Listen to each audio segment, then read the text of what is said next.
Hey guys, and today I'm going to do the review which is between Richmond and Geelong preliminary final, and as you can see by the scores, the Cats were unsuccessful in getting into the grand final. 19-point win to the Tigers, who were able to outrun us and overrun us in the end. I was at the game last night with Lang, Shorty and Chook joined in as well from the MCC members stand, and look, every right to be very excited, I guess, prior to the game, and even more excited when we're 21 points up at half time. But yeah, I suppose that's what I'm here today to sort of discuss it and see where it all went wrong and go from there, really. But the Cats, yeah, they've lost 3 preliminary finals in a row. Paddy Dangerfield's lost 4 preliminary finals, hasn't ever made a grand final.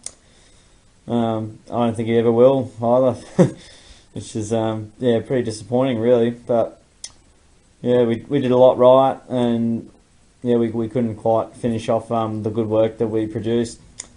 But yeah, early on, really exciting. We came out firing with a great start. Kicked the first goal. I think Tigers kicked 3 in a row, then we kicked 3 in a row. So as far as the start goes, that was ultra positive. We bounced back and we played some really good footy. Second quarter was really good. Didn't quite make the most of our opportunities, unfortunately. And we went up 21 up at half time. Probably could have been maybe 6 or 7 goal lead if we had kicked a bit straighter and made the most of our chances. In football, especially in modern day footy, when you have the momentum, you got to make every post to win it, especially against quality sides like Richmond. So yeah, unfortunately, we were only up by that much in the best kind of pressure, scoreboard pressure, and we didn't make that happen. Then after half time, yeah, I suppose in our first half we were really good. Around the ball, Stanley was promising. We're winning on the ground. The pressure in the forward 50 was awesome. I think we had 11 tackles in the first half.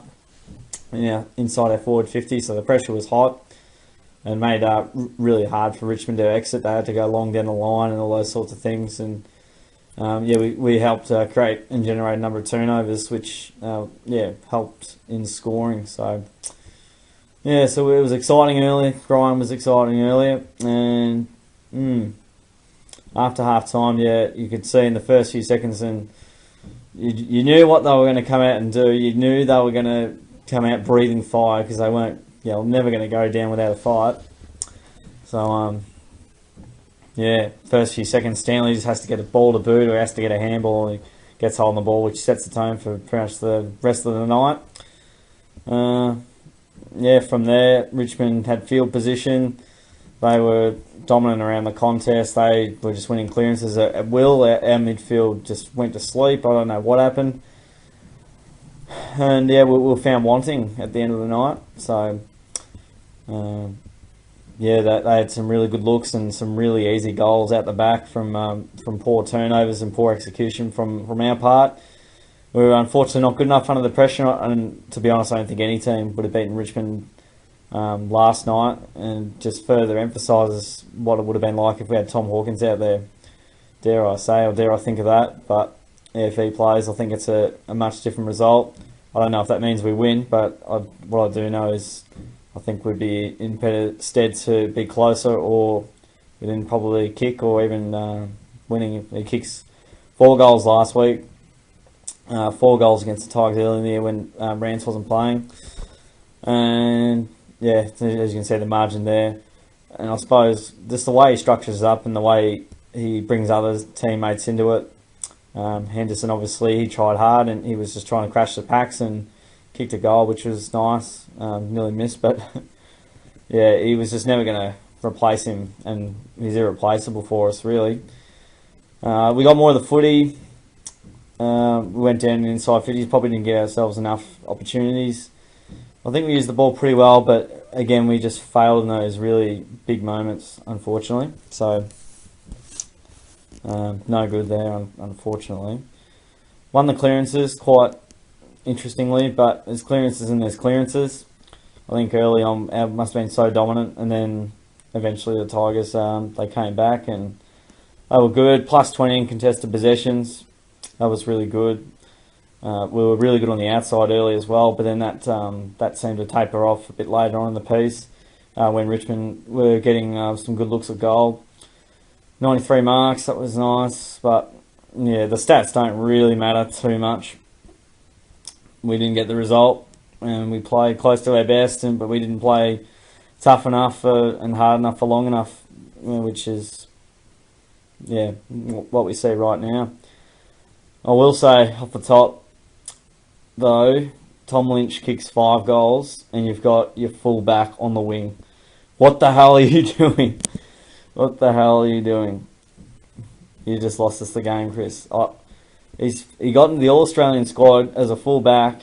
He didn't make the final team, but that's why he was in the team, therefore. And you've got Harry, who's 33, 34, who, you know, he battled Manfleet. I mean, some of the ball movement was unstoppable, but surely you have your full back on one of the best forwards in the competition, in Tom Lynch, who wins the game off his own boot by kicking 5 goals. So, yeah, I don't know what... You don't have to be a rocket scientist for that, but what does Blitzards gives you on the wing that is better than him playing down as a key poster, you know, playing Tom Lynch? Tom Lynch didn't kick super straight last time, and probably could have had more goals on the board, but God, surely just play your full back on their full forward. Like, yeah, that's probably one of my only real annoying moments with Scotty, is just trying to be super smart again. But I think we played nearly as best as we could, and there was nothing that was going to be able to stop Richmond unless we kicked an early goal or did something that was going to change the game early on in the third. And yeah, it was just a matter of if we knew they were going to respond. They were always coming back. It was just a matter of if we could arrest the momentum back, and yeah, that was never really on, unfortunately. Tim Kelly, yeah, what a game. I'll move into the votes. 3 votes. Tim Kelly, 3 goals, 31 touches. He was outstanding. He was gathering the ball, kicking crucial goals. And, yeah, again, he just plays incredible game. Joel Sell gets a 2. 30 touches, kicked a point. He tries hard, 6 score involvements. Only so many times you can go back to the well, though. The one vote was tough. I'm going to give it to Myers and Dangerfield. I don't know if you can do that. I'll give them half a vote each. I'm making up the rules now. It's my show. Yeah, Paddy went away in the second half, but a lot of our players did. But he was also monumental at times. Well, Myers' ball movement around the ground work was really good. I almost would give it to Myers over Dangerfield, but if I don't include Paddy, then I'll get killed. So, yeah, he kicked a couple of goals, which is really impressive, and they were nice and early as well when the game was hot. Took 5 marks, and yeah, he was really creative and did some really good things. Yeah, so I suppose I'll look at some other players. Reece Stanley was solid.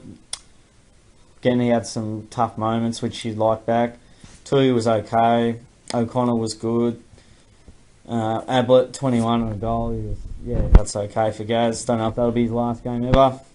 Tom Stewart was okay. Didn't get as much of the ball and as many marks as he probably normally would, but still very solid at times. Menegola went pretty well. He had 3 touches at one stage. It felt like he had 20. He had a really good final. He's had a couple of good finals in a row. Henry does some good things continually. Parfitt, I'm mixed on him sometimes. I feel like he could produce more. Narkle kicked a goal, which was really helpful. Got a little bit of the ball. Got lost at times, but he was okay. Taylor was really good, unless he was one-on-one with Tom Lynch. But yeah, 7 marks. I think it was the most we took. Blitzars, neither here nor there. Missed such an important goal. It could have really made it tough for the Tigers early. Dale House was so-so. Cole Jasny, he took 8 marks. I didn't realise. I feel like he had some shaky moments, but I don't know. I thought he was really good. Radagalier, very 1 week, 1 point next week. He was guaranteed not to have a good game this week, mainly because of Hawkins out, and yeah, it would have been too good to be true, but he presented well around the ground. Lockie Anderson kicked a goal, contested okay. couldn't have done too much more, expected too much more. Guthrie was quiet, I felt. I don't know if he was tagging. Atkins, he just didn't do too much, unfortunately. Buse was, call him solid, sure. So that's pretty much it, guys. There's no next week. Richmond will have next week, and it'll be just one of those what could have beens once again for the Cats. And yeah, lost 3 preliminary finals in a row, and probably our last shot at it, to be brutally honest. We might not make a preliminary final for 10 or 20 years. There's no real date or ETA on that. It's probably Tim Kelly's last game, Harry Taylor, Gary Ablett, maybe Lockie Henderson.